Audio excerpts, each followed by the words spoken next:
আজকের লোকেশন হচ্ছে গিয়া মাছের খাল। আমরা আছি গিয়ে একটা মাঠের ভিতর। এই জায়গায় কিছু আউটডোরে শুট নেব।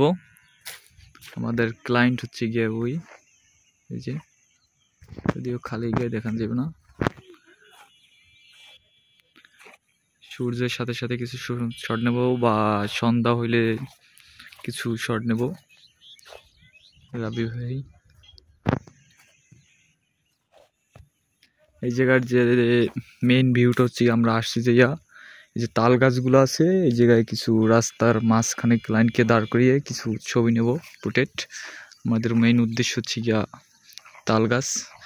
এই যে একটা বিশাল খোলা রাস্তা আছে, তার সামনের দিকে ওয়েদারটা আরও সুন্দর। মেবি দেখে বোঝা যাচ্ছে যে খালি রাস্তা।